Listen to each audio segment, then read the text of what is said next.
Hi, I'm Greg. And I'm Leanne. Welcome to the Empowered Poly Podcast, where we give you the tools to help you feel more empowered in your polyamorous and consensually non-monogamous relationships by sharing what we've learned as relationship coaches and as individuals. Empowered Poly is LGBTQ2IA+, alternative lifestyle, and kink friendly. Thank you for joining us and enjoy the show. Hi, and welcome to episode 38 of the Empowered Poly Podcast. Today we are talking about kink. So we're going to go through some safety best practices, some definitions, the red and green flags for vetting partners in BDSM, as well as some of the other kinks that you might like to explore. Yeah. Let's start off with defining what kink is. So, according to dictionary.com, the official definition is a particular sexual preference or behavior that is unconventional. So I guess that would be anything outside the norm. In fact, in the kink world, there's people who are referred to as vanilla, and they're referred to as vanilla because they don't have any particular kinks or aren't inclined to engage in any sort of BDSM activities, which you're actually going to talk about right now. Awesome. And you had a statistic, didn't you, about how many people engage in kink? Basically, it's anywhere from 36 to 40% of the North American population engage in some sort of kink or fetish. Awesome. That doesn't even include Europe. No, I'm sure that's higher probably. Right. So BDSM, what does it stand for? If you're not familiar with the terminology, it stands for bondage, discipline, domination, submission, sadism, and masochism. So there's a couple of double letters in there. We're not going to go through all the definitions of those. We trust that you can look those up. But I think one of the first things that popped up for us as an important topic to cover is safety. Anytime you're engaging in any sort of power exchange play, where one person is giving over their power to another, I think safety is paramount. And there are several acronyms that people use in the BDSM community. Quite a few. Yeah, quite a few. It's filled. It's much like the poly community in that way. It's filled with a bunch of acronyms. But we basically pulled out 4 that we thought were really impactful, and we wanted to share those with you. So the first one is safe, sane, and consensual. So SSC, safe, sane, and consensual. Safe is, I think, speaks for itself. Sane, in my experience, when I was heavily involved in the BDSM scene, sane meant for me not being inebriated, having my wits about me, not being overly tired or angry or grumpy. I wanted to be in it. I wanted to be doing this. I wanted to be having this experience with somebody else, right? So sane for me meant that I had my mental capacities about me fully. Mm-hmm. I think we all know what consent is all about and consensual means. But just to reiterate, it means that both parties are consenting to the activities that are taking place. And there's no coercion. Yeah, there's no coercion, unless that's your kink. Right. You might hear that a lot, actually, through this podcast. Yeah. Unless that's your kink, So here's another one. PRIC, which is a great acronym. Don't call me names. Oh. That's rude. Sorry. It stands for personal responsibility. That's the P and the R, and informed consensual kink. Love that. Okay. I am personally a big fan of personal responsibility because, one of the things that happens sometimes, especially in the submission part of things, is that you're in subspace and there can be some feeling of I'm not wanting to use my safe words, even though I should. We'll get into safe words in a bit, but taking that personal responsibility, recognizing that the other person can't always read your mind. They don't know what your body's going through, what you're going through. So take responsibility for that. And the last one that we brought up is CCCC, or the 4 C's. caring, communication, consent, and caution. So I like the caring part in this one.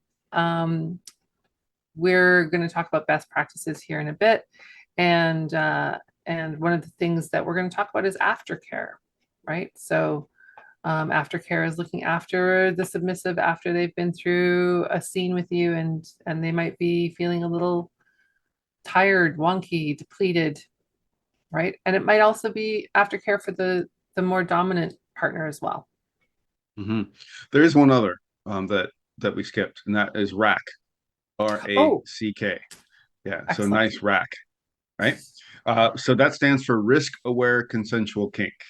And keep in mind that all four of these kind of say the same thing. Consenting, because that's the common thread through all four of them.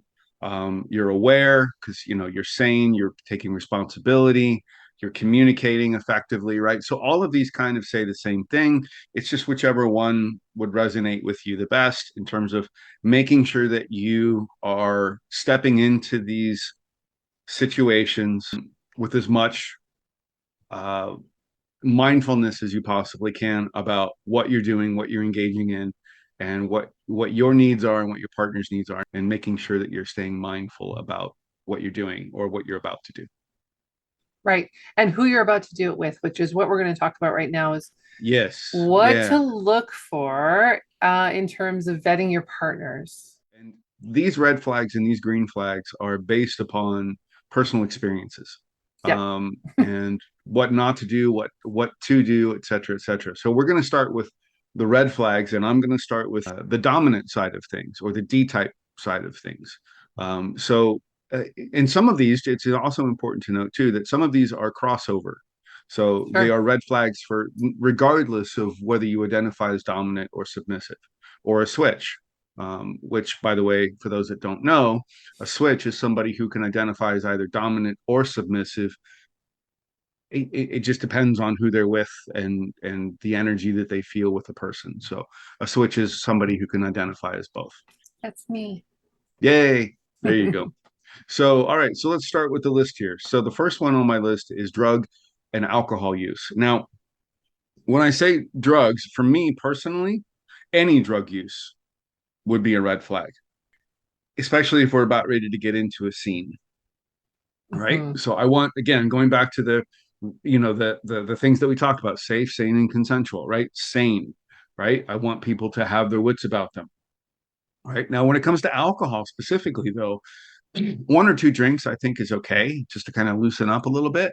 But if there's heavy alcohol abuse on a consistent or ongoing basis, I think that's definitely a red flag, and that's something that you should be looking out for. It's also something that you should be looking out for with a dominant if you intend to engage in a 24/7 relationship with them. And by that, what we mean is there's also master and slave relationship dynamics that you could partake in, and that can be either scene related or it can be 24/7. You Yeah, can also have a DS relationship that's 24/7 that isn't master slave. So there's sort of true, levels to that, right? So the master slave is sort of the extreme level of the domination submission, true. correct? Yeah, that's a great point. Thank you. Yeah. The other next one is aggression or anger. Um, so again, as a dominant, if your dominant gets angry easily or gets angry a lot, that's a red flag. If they are overly aggressive during a scene or when they're attempting to be dominant in some way, that's also a red flag. An Mhm. inability to be able to communicate effectively. So for me, I think in any relationship, communication is at the top of list of needs.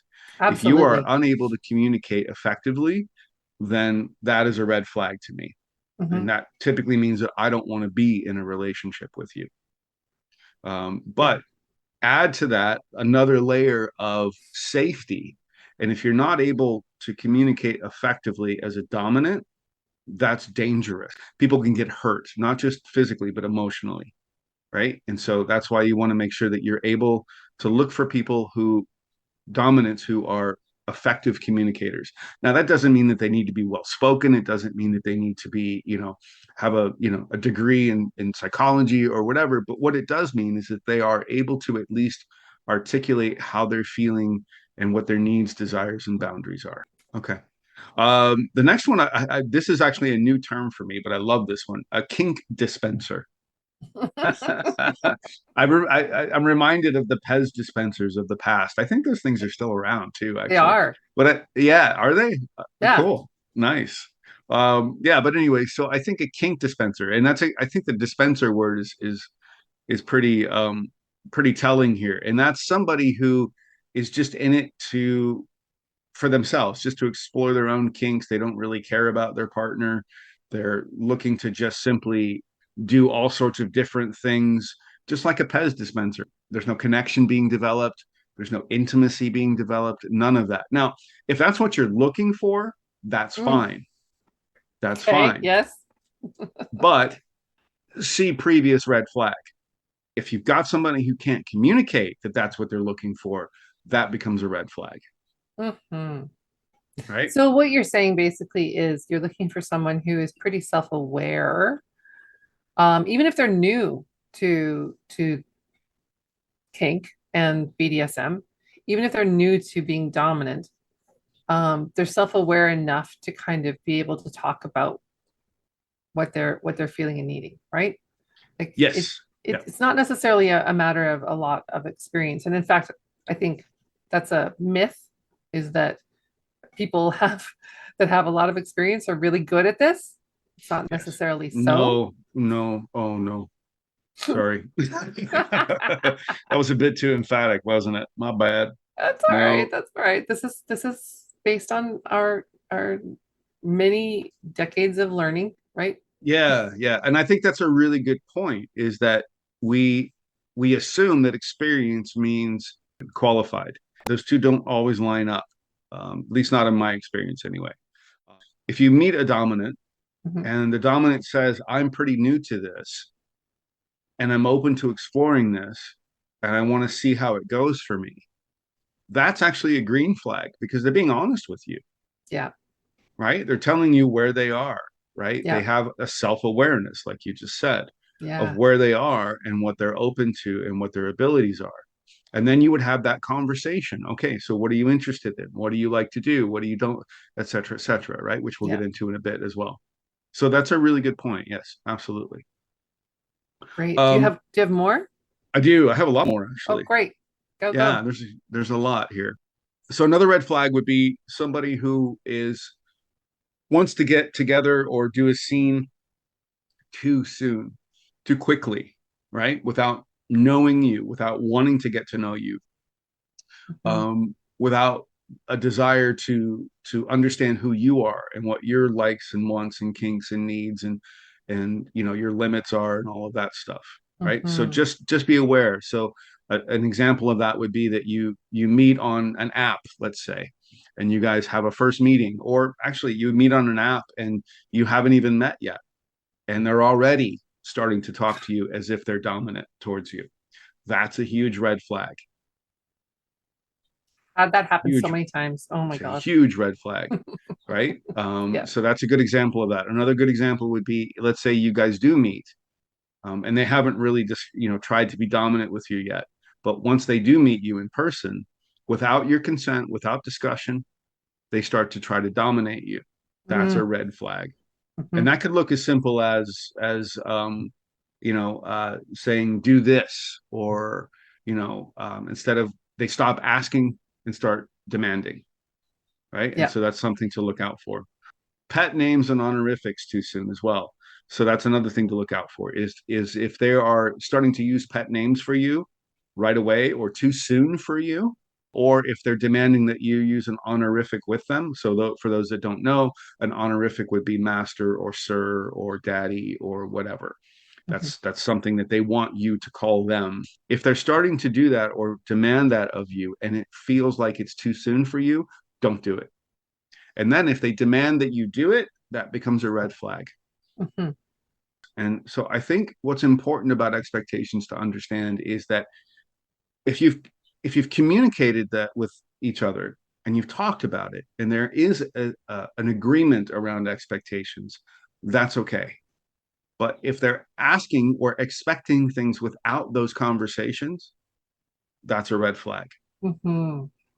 Can you think of an example like that's come up for you or Sure. A dominant um, who has not negotiated the right to dictate how I dress on a date, for example, and then just dictating that as an expectation that they can tell me that and then I will follow those directions. That's also the too soon, but it's also the we haven't talked about that. That's not that's not even on the table if it hasn't been negotiated.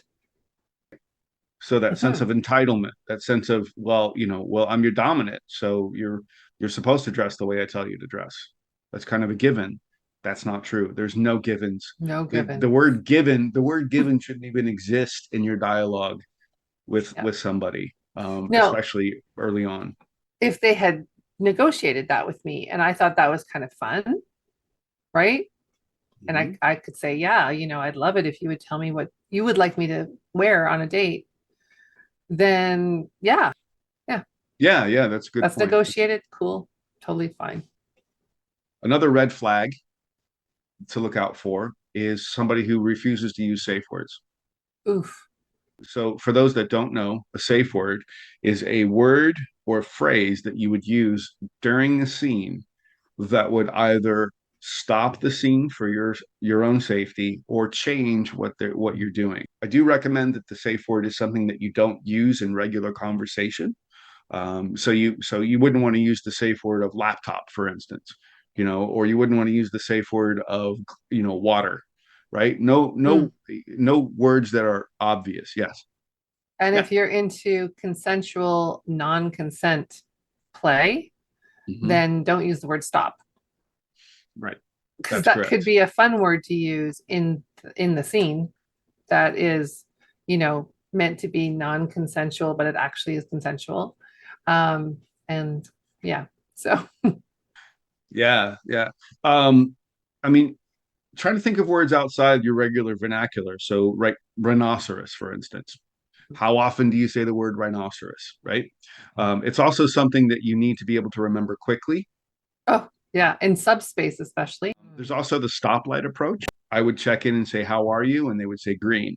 Green means go. I'm on board. I'm fucking loving this. This is great and wonderful. Yellow means I'm still on board. I still want to continue the scene, but I want to do something different. And then red means stop, take me down if I'm tied up to something, whatever, and I need to stop and we need to debrief. Mm. Yeah, and just as a note, if you are using anything like gags, that Hmm. impedes the ability to have a verbal safe word, you need something else, right? So, Yes. like an object that makes a noise when the submissive drops it, that could be one. It could be a Hmm. tapping motion Not. or even a grunting. Like so a, Yeah. a grunt in like 1, 2, 3 grunt, like kind of thing because you're Hmm. gagged, right?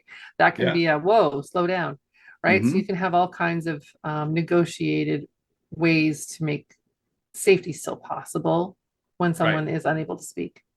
Right. Yeah. And the tapping is something that's really important too. So you could hit something if your arms are able to do that. Mhm. Oftentimes when you're gagged, you're also tied up. So you can't really do that. So the grunting, tapping, I used to put a ball in a submissive's hand, right? And if Yeah. they wanted to be released or they wanted to stop or they wanted to say something, then they would drop that ball. Mhm. Or like, it could be a ball, it could be a piece of fabric, it could be anything that they hold on to. But when they're ready to say something or they need to say something, they would drop it. And then I Mhm. would stop what I was doing and take the gag off, and then they would say yellow or red or whatever. So yeah, so there's a lot of different ways to do that for sure. I have a suggestion actually, just for fun. There's two things. One is keep in mind there might be music playing and how loud is that? And can you still hear the object if if you haven't noticed visually that it's been dropped? Um, so sometimes cat toys will have like jingle bells in them, or you can get like a squeezy ball that has a squeaker in it. Hmm. Hmm.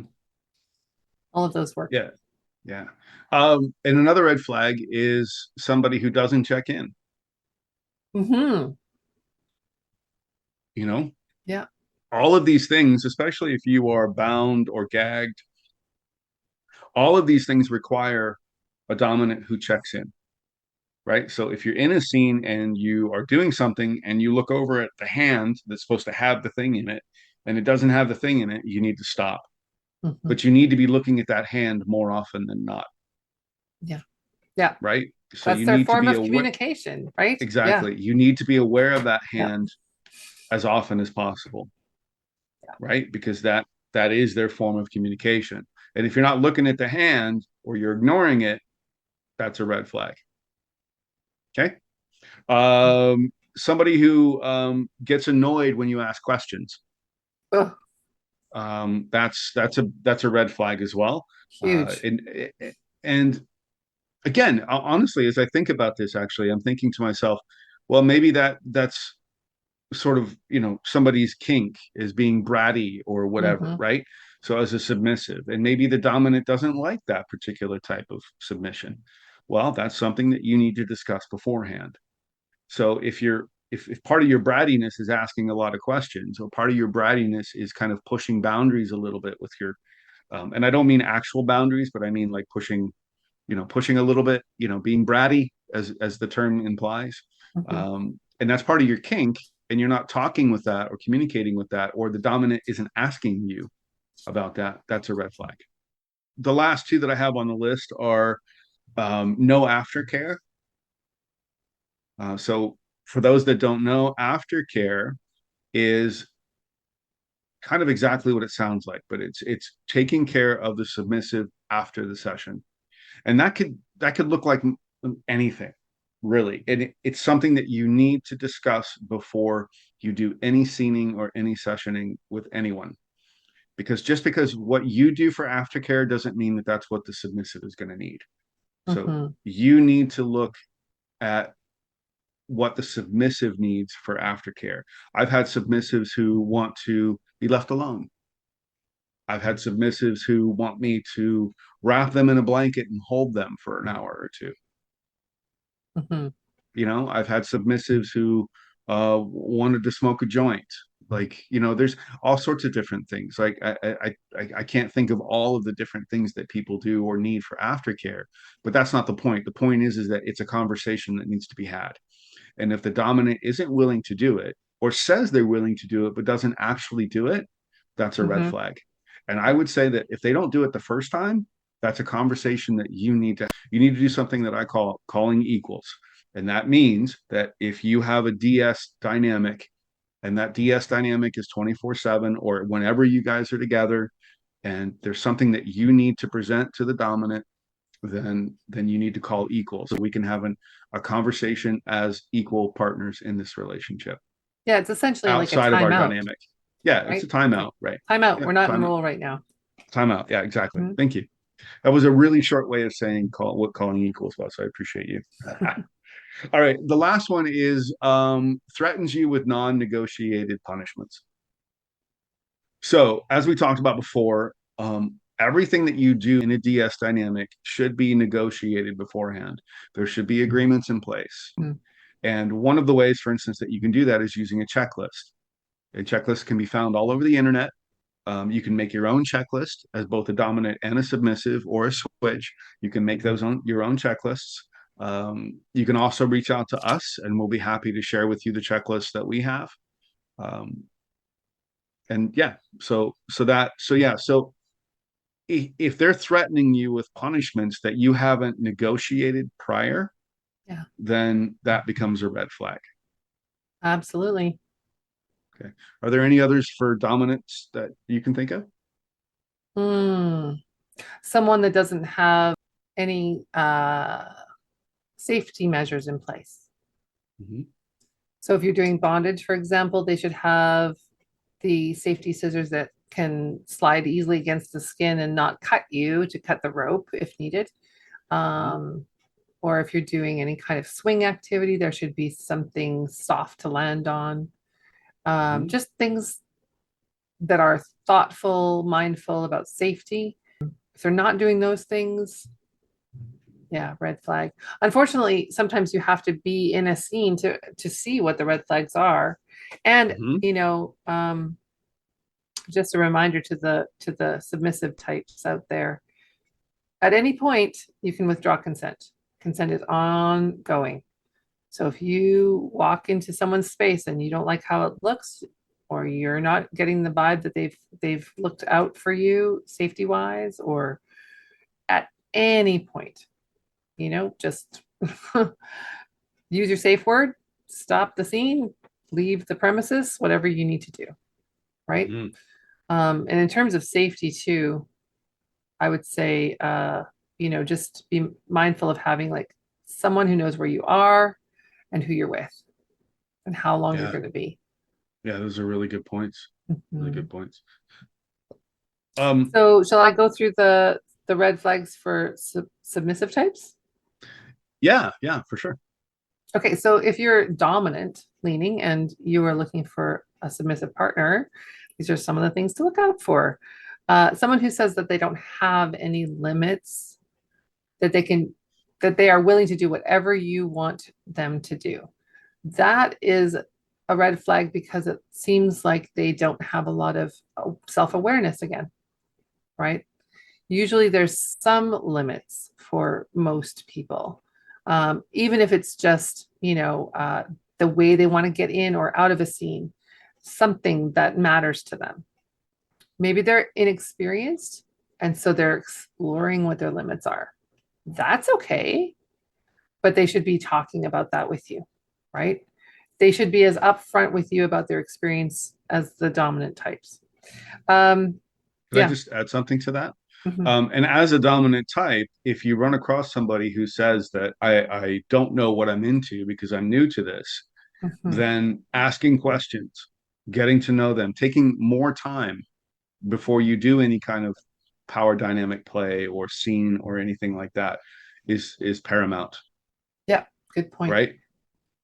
Treating the dominant like a kink dispenser, like very demanding and not understanding how the dynamic, plays out or looks or should feel, or it doesn't feel right for you as the dominant. If it doesn't feel right for you, don't engage with them.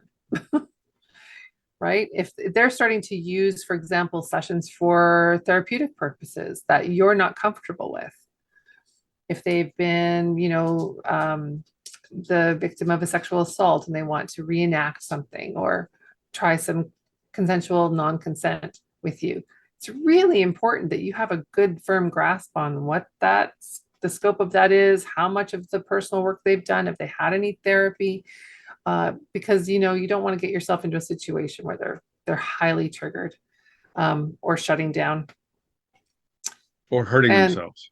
or hurting themselves. Yeah, yeah. Lying to you about anything, keeping things hidden, like you know, um, other relationships, mental health issues, fears.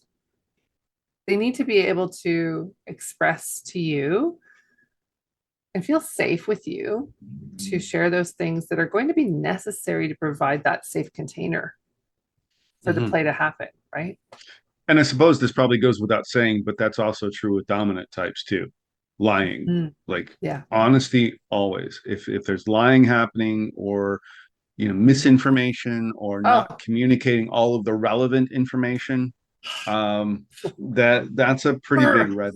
That's a you got some strong feelers about that, I eh? do. I do. Yeah, Yeah. yeah. So, and that can include like, the number of other partners that they're engaging with, sexual health protocols, those kinds of things, right? Like a Mhm. lot That's for in both. my experience, yeah, I just want to touch on this really quick, but in my experience, I think one of the things that dominance, not all, but this does happen, and this will be a red flag, is that I don't have to tell you anything because I'm the dominant. I'm the one in control. I'm the one who says what to do and how to do it. So you need to trust that I know what's best for you. Now, that's fine if that's what you want, but just be aware that if that is what you want, please make sure that you've done all of the vetting possible. Please make sure that you've established a relationship with this person. Please do not just give into that willy nilly, Hmm. right? It's just, Yeah. it's so dangerous So to do that. dangerous. because frankly, dominance, people lie. Like it happens sometimes unintentionally, sometimes intentionally. If it starts to be a pattern and you're noticing that pattern, well, that becomes problematic. So just be aware, self-aware as a submissive, about dominants who either are not open to sharing all of that information or are outright hiding information from you in regards to sexual health and safety and other partners and all of that other stuff. We've had clients that we've dealt with that Yep, have experienced that, and it's so absolutely. harmful and so hurtful. You mentioned brattiness earlier as a kink in terms of the BDSM dynamic, and brattiness can sometimes turn really aggressive. And so, you as the dominant, you need to understand your limits where that's concerned too. Mhm. Um, there's a level of sort of primal play that can be introduced, and if you're okay with that, talk about it beforehand. Talk about, safe words for you as the dominant as well. You can end the scene at any time, but you also might need to like really shut them down if they're coming at you with a lot of energy, which can feel quite, great and fun, but it can also feel overwhelming and scary. Yeah. So be aware that you probably need to use those safe words as well. Um, Wanting to be in a scene with you too soon. So, you're on your coffee date and they're like, let's go. You just met. That's not the time for that. You might have to rein them in. There's something that some people call sub frenzy, where they just want to do everything. And it might be because for a long time they didn't realize this was part of them, or they're just exploring it for the first time, or they're now in a place in their life where they feel freer, right? All those things are great reasons to be, highly excited as a submissive in this scene, but just getting there too quickly can cause problems for both of you. You might need to be, as the dominant, kind of reining them in a little bit. Mhm. And always, checking in with yourself in terms of, is this where I want to be with them? Right. And they're only interested in their own fantasy fulfillment, not anything that you would like to do. So remember, you're looking for alignment. You're looking for someone who wants to receive what you want to give and give what you would like to receive. If there's not alignment, just because they're submissive doesn't mean they're your person, right? Yeah, that actually brings up another red flag Okay, good. for the dominant types, I think. And that is somebody who is willing to take on anyone as a Oh yeah. submissive. Um, so if they have a bevy of submissives, or they have a line of submissives, or they've had, a new submissive every month or whatever, that could potentially be a red flag. So just, Unless that's your kink and that's what you're into and you want to be part of a yes. harem. Yeah, exactly. Exactly. Right. For sure. Yeah. And we're actually going to talk about green flags now, because Yeah. those are all red flags. Let's do And it. it's funny because when we were doing this list, we were like, okay, so green flags are just the opposite of everything that we just said. Yeah. Okay, done.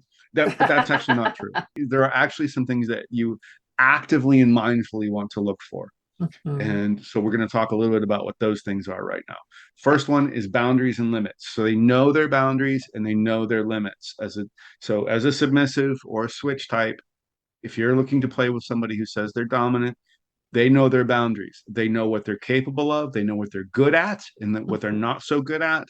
And they know their own limits. Dominants need to have limits too. And they Yes. can be hard limits, they can be soft limits. And we'll actually probably a good time to talk about hard and soft limits. So, hard limits would be something that you're absolutely unwilling to do for any reason. That's a Yeah. hard limit. I will not do that. The soft limit would be something that you're willing to do, but it's not necessarily something that really turns you on or is something that excites you or arouses you. So that would be a Mm. soft limit, right? Soft Um, limits can also be good, useful to the dominant as a punishment, perhaps, right? yeah, and they can also be useful to the submissive because they can also, well, it's a soft limit for now, but maybe with this particular dominant, they do it really well. So now it's no longer a limit, and it's something I Mhm. really enjoy, right? Those areas that So you want to explore, maybe. yeah, yeah, Okay. those are, I think the areas that you'd want to explore would probably be soft limits for at least the beginning of that exploration. The next one is they've done their research on BDSM and kink. So they, even if they're not experienced, they at least have done the research. They have at least looked into what they're interested in, what BDSM is, what the difference between BDSM and kink is. They know at least a baseline of information that would make a submissive feel safe playing with them. Like this That can include, podcast. yeah, this podcast could be a great place to start. Um, so that can include things like they know what, they know the safety protocols. They have sexual health bound. They know what sexual health protocols are. They know what a power dynamic is and power exchange is. They know what a scene is, what a session is. They know the different types of roles within power dynamics. Those kinds of things. Those are pretty baseline things to know about BDSM and specifically about Hmm. power exchange dynamics. And it's just occurred to me, and I apologize to anyone listening or watching, but I don't think we have defined the term power exchange. No. So you have a dominant and you have a submissive. Most people think that the dominant is the one who's actually in control. And from the outside looking in, that's what it looks like. But the reason that we call it a power exchange is because what you're literally doing is, as a submissive, is you are giving power to your dominant to be in control of you up to a certain point. So the submissive is actually the one really in control, because the submissive is the one that can say red, or they can, rhinoceros, or whatever your safe word is at any point, and the dominant is the one who stops. Hmm. Right? So that's that power exchange. Did I explain that well enough? Yeah. And, just to reiterate too, that the dominant can stop the scene as well, right? Absolutely. I mean, they both 100%. have control to stop, because consent is ongoing for both. Right, right. And it's just, it seems to be more common that the safe words used by the submissive. Yeah. You're literally giving power to one another. It is Um, a gift of it submission. is a gift. Well, 100%. Thank you. Yes, submission is totally a gift. And I've had quite a few contentious conversations with some doms in my dominant years about that term, and they're like, "What do you mean it's a gift?" No, it's not. And I'm like, that's scary to think it's not, because Yeah. it requires trust. It requires a level of safety. And I mean, it's such a beautiful thing to be given that gift of that level of trust. Yeah. A dominant is somebody who honors check-ins, safe words, and we mentioned the stoplight earlier. So it's something that they actively talk about. It's something that they actively bring up. That's a green flag. What are your safe words? How Mhm. do you do check? How do you like check-ins done? Um, Mhm. do you prefer the stoplight as opposed to using a safe word? Right. So those kinds of questions. A dominant is always considering your safety above all else. Your safety is paramount to them. Their safety is also paramount. So the safety of the situation, the safety of the relationship, the safety of the people involved in the relationship is paramount. That's a green flag. The emotional safety too. Yes, emotional safety. Mhm. Explicit consent and negotiation. Again, we've talked about the checklist. That's a great place to start. So when we say explicit consent, what we mean is, yes, I consent to doing this. Yes, I consent to doing this. No, I do not consent to doing this. Whatever this is, doesn't matter. That's why the checklist is a great thing, because you can rate it basically on a scale of 0 to 6. How important is this to you? If it's a Mhm. 0, then it's a hard limit. If it's a 6, then it's a hell yes. Yeah, I Yeah. think the one that I have goes up to 4 or 5. I don't remember. Yeah, whatever it is, whatever the Yeah. number is. But the point is that it's negotiated explicitly, that this is what as a dominant understand and am open to hearing what you actively and explicitly are consenting to and what you're not consenting to. Mm. Another one, again, this might be somewhat obvious, but you never know. They take the time to get to know you as a person. Now, having said that, If you are in a dungeon style situation and you're just hopping around and having fun and everybody's there to just play, then that's great. You don't necessarily need to go into that level of depth, into that depth of getting to know someone. But there Mm. still needs to be at least a conversation about what you're interested in or what you would like to do with that person at that time. Always a consent talk. Yeah, always, Um, always, always, always. yeah, and there might be, you might have a kink for being objectified, right? And so you might say to a person that is being your dominant, hey, that's what I'm into. So I don't really want to get to know you on that level, Yep. right?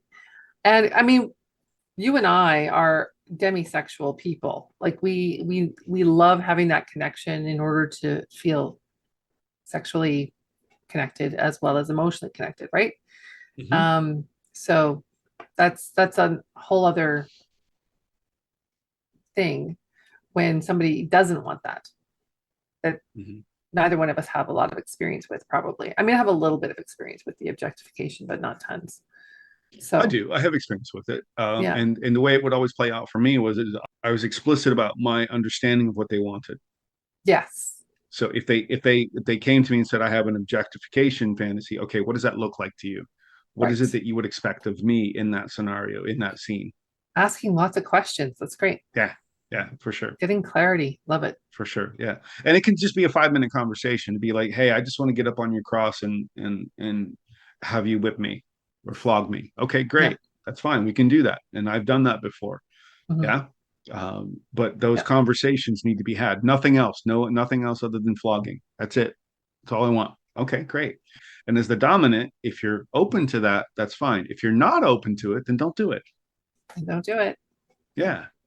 Yeah. And Um, also, I just want to note something here too for green flags for both is that, being aware that you can have a kinky relationship or a BDSM dynamic going on that isn't necessarily going to involve your normal sexual activities, mhm. right? It can be all about kink, all about BDSM play without, involving touching of the genitals even. So, there's a super big spectrum in terms of what can be done and how. Yeah. Yeah, Yeah. that's a great point. You might not want any kind of penetrative activities, for example, so as a submissive, green flag would be advocating. Yeah. Mhm. Yeah. The last one here is earns trust and doesn't assume. So that's Mm-hmm. another green flag is they're willing to earn your trust and they don't make assumptions about their role in your life. There's always that Yes. conversation, this is what we're doing and this is how we're doing it, right? And they recognize that it takes time to earn that trust if this is an ongoing relationship. Mm-hmm. So I'll go through the green flags for submissive types. They as well know and honor their own boundaries, right?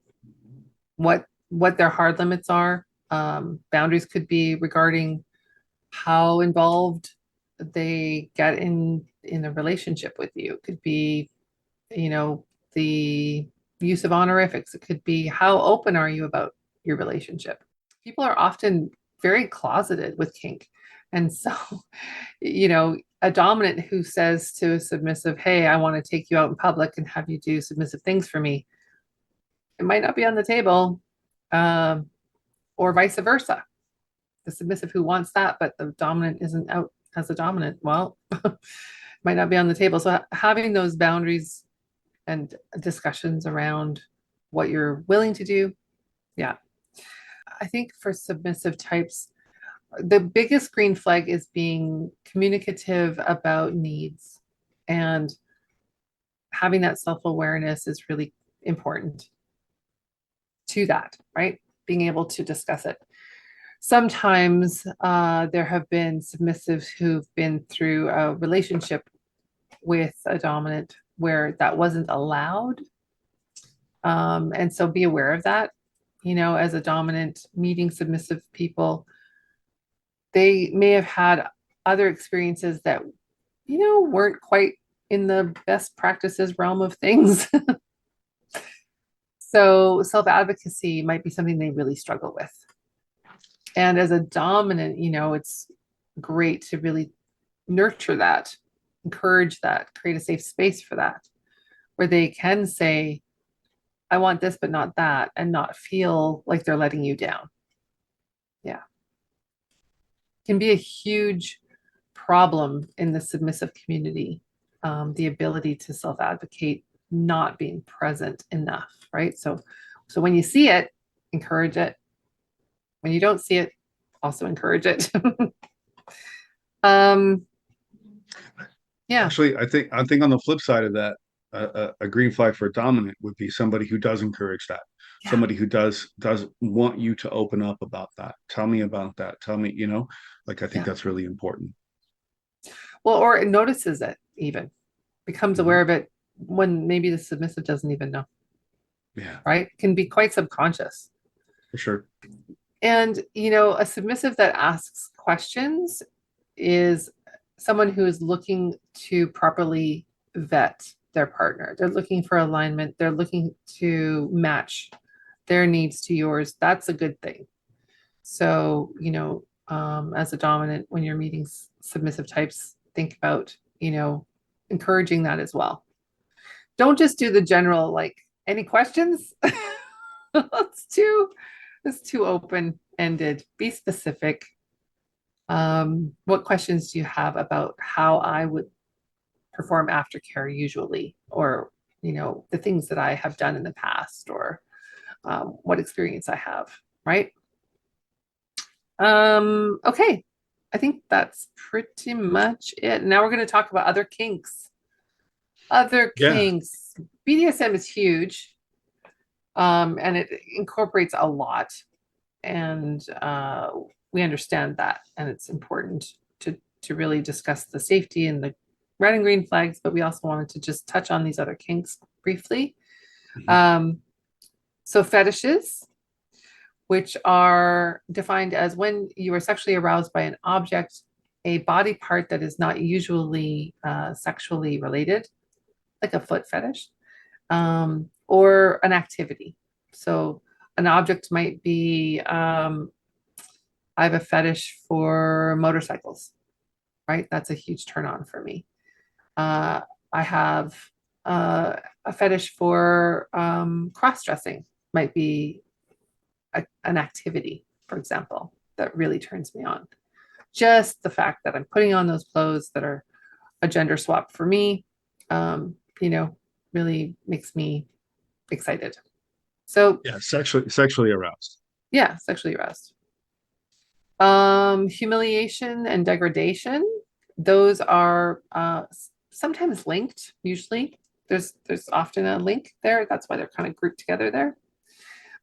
Humiliation and degradation lovers like to hear, nasty words spoken to them. They like to be called names. They might like certain activities like being spat on or being walked on or being pushed into the ground. There's tons and tons of different activities that are part of that scenario. So It's also important to note too that you could want degradation, but not necessarily humiliation. So while yes, they are oftentimes linked, they are separate. You yeah, could want humiliation, but not degradation. yeah. In my opinion, I guess the biggest difference between the two is something that's humiliating would be something about the self. Hmm. Like I can't think of any examples, but Well, like something. having someone dressed in cross-gendered clothing and then laughing at them or Yes, calling that them, a name. right. So that would be Yeah. humiliating, right? Yeah. Something that would humiliate the partner. Degrading is different, I think. Degrading is more about the activity. So something that could be degrading would be putting a collar on your submissive and making them crawl around the room on all fours naked, Mhm. right? That's something that's degrading to do to them. So I think that's kind of the difference between the two. And it's also important to note too that just because somebody is into any of these cross-dressing, humility, any of the kinks or the fetishes that we're discussing doesn't necessarily mean that they want to have sex with them. It just means that they get Yes. aroused sexually by them. And so Right. that's a conversation that you need to have as well. Just because you're turned on by something doesn't necessarily mean that you want to have sex, which, by the way, is a kink too. Is, getting turned on and not having sex, right? Uh, Denial. Denial. Yeah, that's right. And there is a lot of crossover with BDSM with Yeah. many of these. Um, and they in BDSM you can encompass many of these, but it doesn't Mhm. always have to. Yeah, exactly. Okay, next. Yeah. So cuckolding is another fetish that's quite popular, or sorry, kink that's quite popular. And for those that don't know, cuckolding is usually when a couple, a man and a woman, bring in another man to have sex with the female partner, and while the male partner watches and does not Mhm. participate. Actually, that's not true. They can participate on some level, but usually in that participation, there's an element of humiliation involved. Mhm. So it might be, some element of making, quote unquote, the male partner watch what's happening. The cuckold. um, Yeah. the cuckold, yeah, sorry, Yeah. making the cuckold watch what's happening. And then, there's even been, you can go so far as to well, I don't know how graphic we want to We get, don't but want to get terribly no, graphic. no, no, no, no. Okay. Anyway, if you want to learn more about cuckolding, Google it, call us, yeah, reach out to us, whatever, and we'll be happy to explain that to you. Exhibitionism and voyeurism. So those are the opposites. One is wanting to be seen, and the other is wanting to see. Yeah. I just want to put in there too that you can have a cuck queen, right? So cuckold is usually male. Cuck queen is usually female presenting, right? So you can have a cuck queen who enjoys that aspect of things too. Good point. There's a exhibitionism and voyeurism. So exhibitionism is being aroused or turned on by being seen naked. Mhm. Sometimes that's consensually, sometimes that's not consensually. So you've got to watch that line. That's a really fine line. I'm an exhibitionist, and I refer to my exhibitionism as consensual exhibitionism, which means that I want to be seen naked by people who want to see me naked. I don't want to walk around naked and just be seen willy-nilly by anybody, right? So there's a Right. specific way, right? So voyeurism, same thing. You need to be careful with voyeurism. Voyeurism can be illegal, in fact. Yeah. If you're watching somebody who doesn't want to be watched, if you're watching someone who's behind closed doors, let's say, and you have to somehow, manipulate their boundaries in order to be able to see them, that is not Hmm. okay. There's a lot of talk about the legality around that stuff, so just be careful with that, right? Yeah. As an exhibitionist, if you're walking around with your junk out in public, that's not okay. It's That's right. just It's not. illegal. It's illegal. But if you're walking around a play party, let's say, and your Yeah. junk is out, and those who can or want to look, right? It's about consent. It comes down to consent, right? And Yeah. if you're a voyeur, make sure that you have the consent of the person that you're looking at, um, in order to look at them. Mm. Another thing about, I guess, sort of cuckold adjacent is something called hot wifing. Mhm. And so hot wifing is where usually, again, you have a male and a female couple. The male goes out and finds people to have sex with the female and enjoys watching that. It doesn't And have to be does male, female though. No, true. Yeah. That's a good point. Yeah, you could be female, female, but typically it's a female who's being watched or being serviced sexually in this environment. And unlike cuckolding, there's no humiliation involved. Yeah. It's actually quite the opposite. It's actually, there's a pride, there's an opportunity to be sexually aroused watching somebody that you love and care about, um, have sex with somebody else. And Mhm. so, Yeah. but the hot wifing thing is specific to having a wife uh, be pleasured sexually by somebody else, while either the partner watches or they can participate at some point, but usually it's not until afterwards. Mhm, mhm. So yeah, so that's hot wifing in a nutshell. Great. It's also important to know too that these are just a few things, right? Because we don't have time to cover everything. I'm going But to cover one more though. okay, okay, Um, Actually, two more. We talked about one earlier, cross-dressing. So that can be a kink, and it doesn't have to be. It could be a gender expression, right? mhm, So for those of you who are non-binary, gender fluid, trans, that's not necessarily a sexually arousing experience. For those people who aren't, or maybe for some who are, I don't know. There, there is the, excitement of putting on the other uh, sort of attire, and that's what the kink is. So I just wanted to point that out. And it's not the same as drag. Drag is, intended to be a whole other thing, and we won't get into that.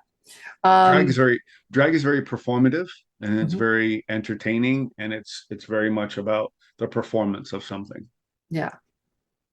And age play, which is, you're not the age that you are right now, you're another age. This is one where people get very, oh, shame filled, I would say. Age play is about consenting adults Mhm. playing with age as part of a kinky experience, which may or may not include sex. Some age play is about being little and you just want to do little activities with your other person, your partner being an adult. And so, Mhm. you might want to just color and draw, or, play with stuffies or whatever. Build, Mhm. you know, blocks all day long. Blanket Whatever it forts. is. Yeah. So it can be a really fun and cute expression of self. So when we're talking about shame that comes up for people where kink is concerned, a lot of the questions are about, am I okay? Is this okay? Am I allowed to want this? Yeah. I mean, have you had that experience? Oh yeah, yeah, yeah. I have I have struggled with shame around my particular kinks for most of my life, I would say. I am, as I mentioned earlier, an exhibitionist. I've had a lot of shame around that desire to want to be seen and the fact that it's a sexual turn on for me, even though being naked in and of itself is not a turn on. It's the idea of the objectification and the exhibitionism and the being seen part that's the turn on for me sometimes. Mhm. And that's been I've had a lot of shame around that, and I've had to process through that and understand that number one, I'm not alone, which we'll talk about in a minute, and then number two, it's okay. It's okay to feel these things. It's okay to have the desires that you have, uh, Mhm. as long as, and here's the caveat, I think, as long as you're doing it in a healthy way and with the consent of everybody involved. Right. But yeah, shame is significant, and in my experience, not just personally, but also with clients, it can be a barrier to a lot of incredible experiences, a lot of beautiful, loving, giving experiences in our life. Yeah. You know, sometimes kink is not just a sexual experience, but it's an emotional experience. And I would say for me, that's been a lot of my journey. Is it's been quite emotionally driven, and um, has provided for me a lot of self-awareness and connection to self in ways that I wouldn't have otherwise, you know? And I really struggled from a very young age as well with my desire to, it started out as my desire to be submissive. And I know exactly the moment that it galvanized in my in my young person's psyche, um, playing with some boys, and all very innocent, but I got excited. And I was like, I want more of that in my life. And then I Yeah. went through life kind of, with partners that were either, you know, not into what I wanted, or they questioned it, or they weren't willing to let themselves explore. Maybe they were afraid to be more dominant, right? And then in my later life, I kind of decided to explore the other side of things and found that that was exciting too. And that's how I recognize that I was actually a switch where I can, be both dominant and submissive. And then we're not even talking about bottoming and topping, which is a whole other thing. That is essentially, open to everybody. So you don't have to fit into the BDSM realm to be a kinky person. You can join the kink community, right? Yeah, which, by the way, brings up, I guess, sort of the last thing we wanted to talk about, which was there are tons of resources online. There's a website called fetlife.com that you can join. And it's a great place to start to do research. It's a great place. It's a great community to join. It's a worldwide community. You can also find community locally. It's a great place to find something called munches, which, for those that don't know, munches are basically gatherings in public spaces of like-minded kinky people to just be social. There's no sexual activity, just people meeting who all of a like mind have something, to talk about related to kink or whatever. And in my experience going to munches, there's very little talk about kink.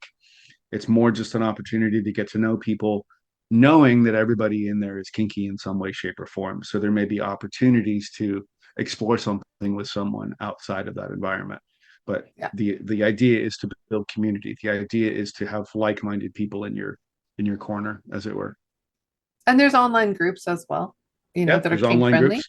I believe there are some groups on Facebook but I think with Facebook you have to be a little bit more aware of your language and what you're sharing and all of that stuff. But there's absolutely, that kind of community that you can find too locally. One of the nice things about fetlife.com is that it does, even though it's a worldwide website, they do have local communities. So you can do searches for your local, like, so if you live in Philadelphia or whatever, you could do a search for, Philadelphia and see everything that comes up, all the people that are in Philadelphia, all the groups that are in Philadelphia, that kind of thing. So, and again, just exercise caution as you go out and meet people. Take your time, don't jump into anything, make sure you have a safe person who knows where you are and who you're with and how long you're going to be. And, don't accept the first, kind of person that comes your way. That's the whole point of this, is to hopefully try and help people really vet for alignment and feel okay about asking for what they enjoy. Yes. Do you want to put in one more thing about FetLife that I forgot to add? And that is that it is technically not a dating site. It's not set up to be a dating site. There is possibility and opportunity to meet like-minded people who you might want to engage with, but that's not the intention or the point of the website. And so I would encourage you to not go to fetlife.com and try to find people to date. I would encourage you to go to fetlife.com or any place to find community, people that get you, people that understand you, people that are like you. And then from there, you develop relationships. Yeah. Yes. And I think that's the end. I think so. I think that's everything. Well, I say that I think that's everything, but I'm sure we've missed some stuff. And to that end, I mean, we would love to hear back from you guys in the comments, or shoot us an email or whatever. If there's something, maybe there's a personal experience, maybe there's some stuff that we've missed, because I'm certain that there are. We can't cover everything, and our experience is our experience, and our information is our information, and so I'm certain that there are other things out there that we don't know about or aren't aware of or didn't mention. So please, we encourage you to share. Absolutely. And of course, if you would like our guidance on your journey into the kink world, we are happy to provide that. That's right. Yep. We can definitely help you find clarity. We can help you find understanding. We can create a safe space for you to be able to explore those things in whatever ways that might look comfortable for you. And remember, choose love and keep it kind. We'd love to hear your comments, questions, or topic suggestions, and don't forget to subscribe. And you're invited to join our Facebook group, Empowered Poly Relationship Support and Advice. You can reach out to us on our websites at gregmillion.com and at leannemillion.com or follow us on Instagram at @thegregmillion and at Leanne Million. Okay, we did it. Okay, we did it. We've been talking about this episode for like ever. Uh-huh. Are we happy with it? Yeah. You can stop recording if you want. No. No? You don't want to stop recording? No. Okay, because we don't have any more funny stuff after the recording, do we? We don't do that as much anymore. It's because we're not funny. We're we're just boring. We're whipping it out now. It's like, go, right. go. I'm the one that whips it out. That's my kink. That's your my kink. Right. True. Okay, that's right. How about we go eat some lunch? Yes, lunches, please. I'm hungry. Okay, me too. Okay, I'll see you on the other side. Love you. Yeah, bye. I'll see you in the hallway. Yeah.